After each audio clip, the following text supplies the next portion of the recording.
What is up, everybody? Welcome back to Stocks by the Numbers. And I wanted to do a quick update here on a stock that we looked at a very long time ago. It was all the way back kind of towards the end of May of last year. But I did say over time that we had a descending wedge setting up. I said that, in my opinion, the numbers looked pretty attractive. They were turning themselves around. A lot of the margins and whatnot were growing, were the best that we've seen going back several quarters and several years.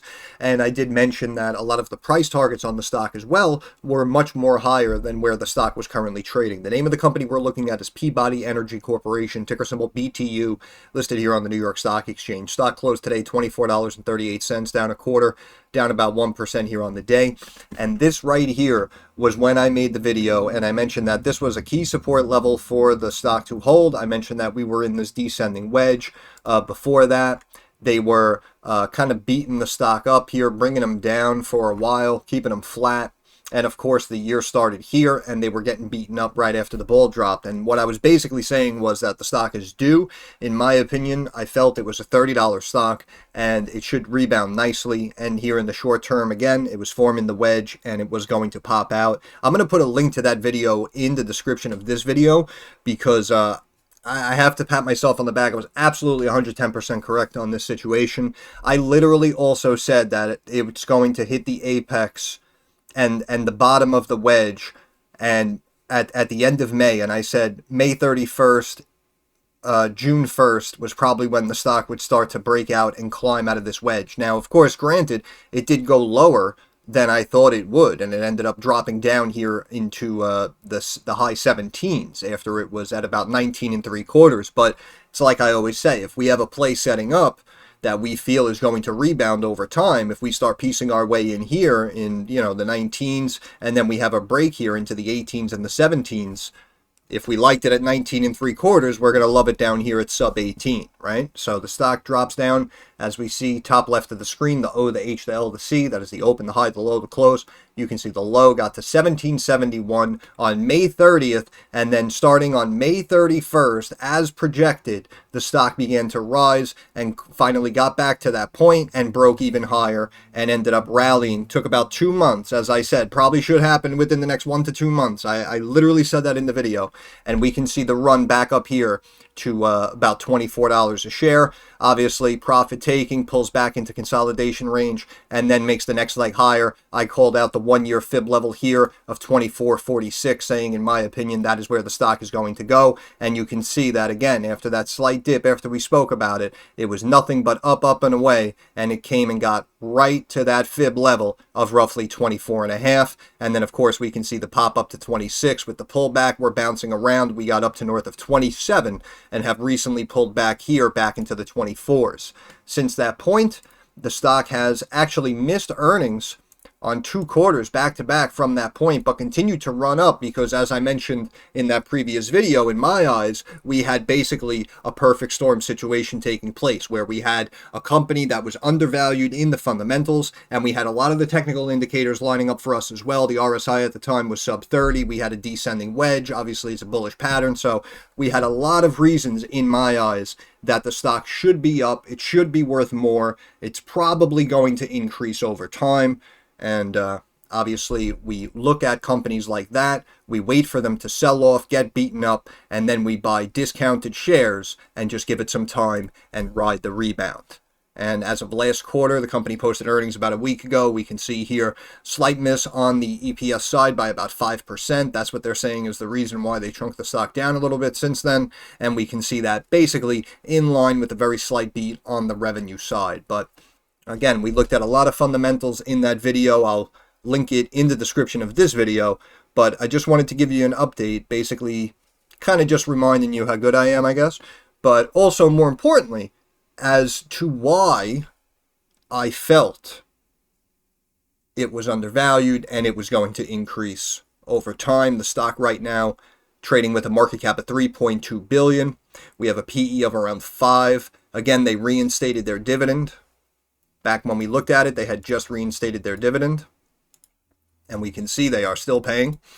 And all the price targets again were 29 and above. All the analysts were saying buy or hold, and I basically said that again, this was probably going to be a $30 stock that we can buy for, about 19 at the time. But more importantly also, what happened here about a month ago, and I'm assuming, hey, listen, maybe this one went underneath the radar. A lot of people maybe didn't see the videos, and a lot of people didn't know about this stock. So maybe a lot of you weren't involved, and obviously missed this opportunity. But as you see here, back about a month ago, January 18th, Peabody Energy rises on S+P Small Cap 600 inclusion. And as you see here, Elf Beauty as well at the time. Peabody to join S+P Small Cap on Jan 23. And you can see here is Jan 23. Stock, we'll call it about 25.5. And you can see it immediately popped up and stayed up on that news at around that 27 and a quarter level. And then, of course, began to sell off coming into earnings. Slight EPS miss. So they brought the stock back down to this fib here, 24.31, around that range. But again, and as I said, and again, I hate to be too cocky with it, because again, I do understand that I've gotten some calls incorrect. Believe me, I'm man enough to admit it. I'm not over here acting like I'm always right. But we have made a lot of correct calls here on this channel. And again, short-term trading, if you're asking me, where's it going to be by the end of this week, next week? Should I buy calls? Should I buy puts? A situation like that is much, much more difficult to read sometimes. And a lot of people will say, well, that's because you look at numbers, you don't look at technicals. Well, we've had a lot of situations where we saw short-term technicals and patterns lining up, and it just did not work out. So, we can only trust technicals so much. And that's why I say, in my opinion, that looking for the longer term, if you're asking me, where is the stock going to be 12, 24 months from now? Can I see, a nice long-term, safe, stable return, while at the same time paying much less in taxes as a long-term hold? Then probably, in my opinion, I would probably be hitting 80, 90% success for you.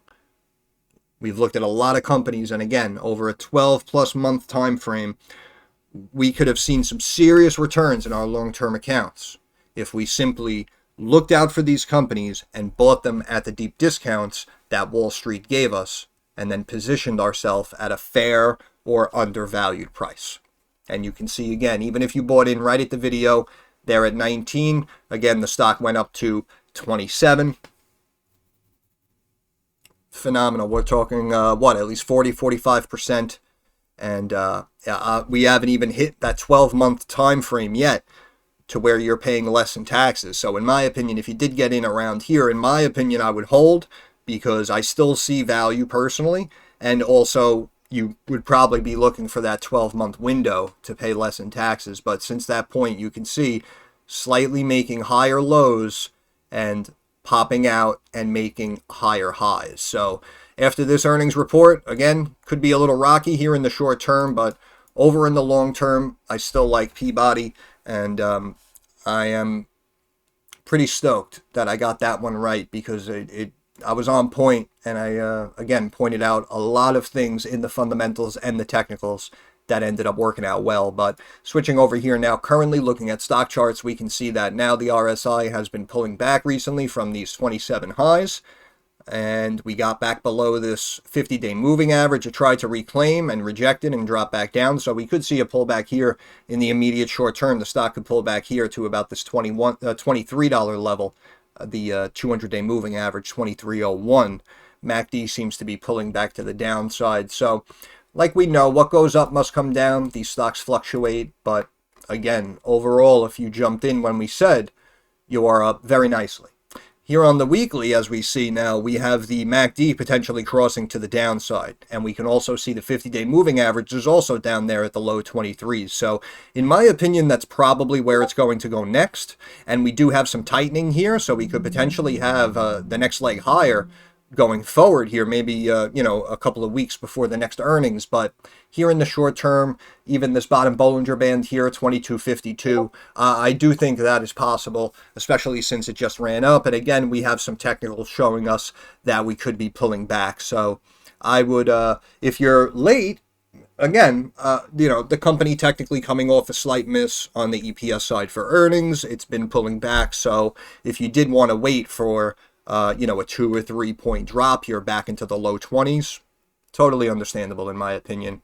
And we also have the 200-day moving average. Again, it pulled down here. You can see the curl, obviously, but it was trending downward as the stock was kind of getting beaten up. And right here near this low was kind of where we looked at it. And you can see we're looking at just slightly above about $13, it looks like.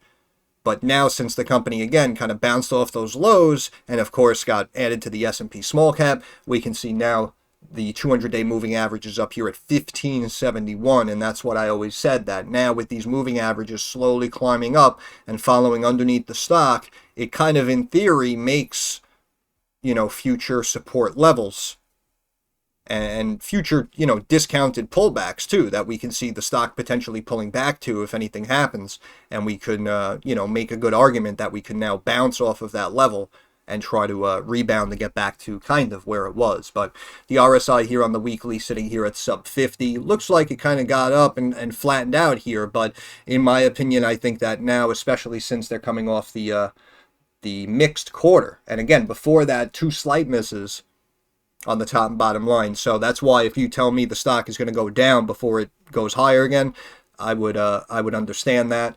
And we can see also here, let me see, what is the low here? 17 and a quarter, 1759, right? So that's what I mean. Even after all this good news, if we pull back even here to 20, yeah, it's going to suck in the short term, but it would technically still be a higher low. You know what I'm saying? Over the long run, and we could potentially bounce and start climbing back into the mid and the high 20s. But overall, in my opinion, I still stand by my analysis, and I've proven it already over the last 8-9 months, whatever it's been since we looked at it in May. And I still have to say that in my opinion, I see 30 plus here on Peabody Energy Corporation, ticker symbol BTU. And I'm going to end it there. So once again, stocks by the numbers. I want to thank you for stopping by. If you have any questions, comments, or concerns, drop it down in the comments section. I'm usually very quick to reply. Thumbs up algorithm helps me get more eyes on the channel. And of course, subscribe to the channel. That is our handshake agreement. That is how you help me help you. But more importantly, moving forward, like I always say, I understand that markets are very volatile, they're very rocky, they're very uncertain. So I want to wish all of you success. I hope everyone makes a couple of dollars. Thanks for stopping by. Have a good weekend.